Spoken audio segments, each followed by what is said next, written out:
नमस्कार।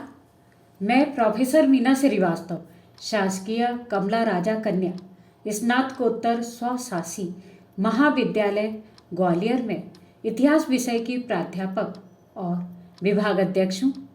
आज मैं आप सभी के समक्ष उपस्थित हूँ व्याख्यान क्रमांक 11 के साथ में। भारतीय नारियों के इतिहास के अंतर्गत आज हम बात करेंगे प्राचीन काल में नारी की सामाजिक दशा अथवा स्थिति के संबंध में। प्राचीन काल में स्त्रियों को सम्मानजनक स्थान प्राप्त था। पुरुषों के समान ही स्त्रियों को भी अधिकार प्राप्त थे। विवाह संबंधी, शिक्षा संबंधी और संपत्ति संबंधी पूर्ण रूप से अधिकार पुरुषों के समान ही महिलाओं को भी प्राप्त थे। स्त्री घर की शासिका मानी जाती थी। नारी सर्व शक्तिमान मानी गई और इसी कारण विद्या, शील, ममता, यश, संपत्ति, वीर आदि गुणों का प्रतीक मानकर उन्हें देवियों के रूप में स्थापित किया गया है। स्त्री स्नेह और संतान से पुरुष की पूर्णता मानी गई है। स्त्री को लक्ष्मी के रूप में स्वीकार किया गया है क्योंकि स्त्री सुख और समृद्धि की दाता है।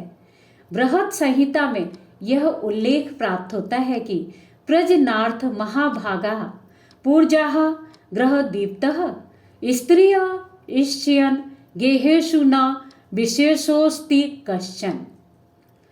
सामाजिक उत्सवों में उन्मुक्त होकर महिलाएं सम्मिलित हुआ करती थीं। महाभारत में भीष्म पितामह का कहना था कि स्त्री को सदैव पूज्य मानकर उससे स्नेह का व्यवहार करना चाहिए।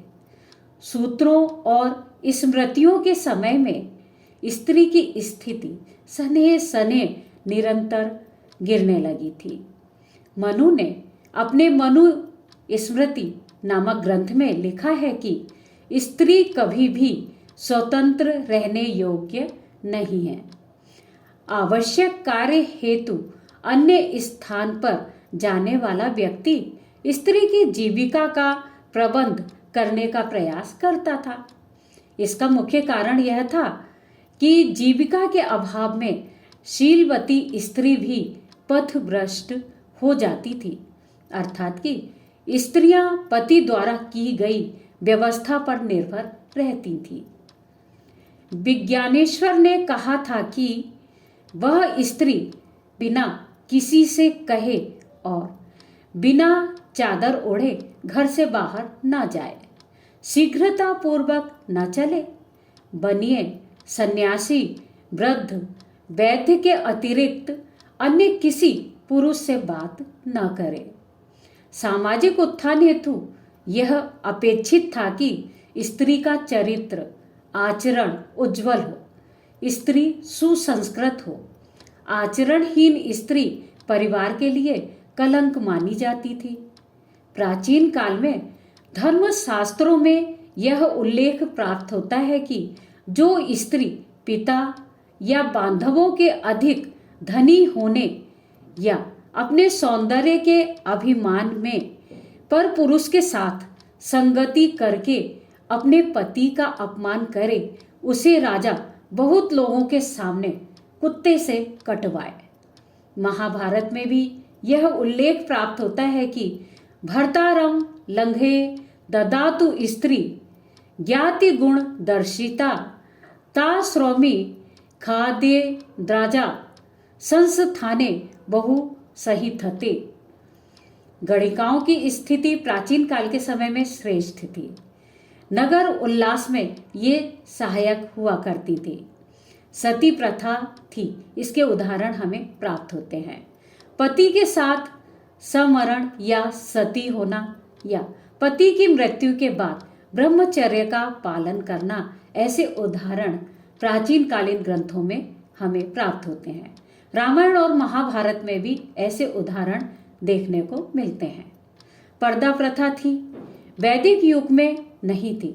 दूसरी सदी ईस्वी के भास के नाटक में हमें पर्दा प्रथा का उल्लेख मिलता है।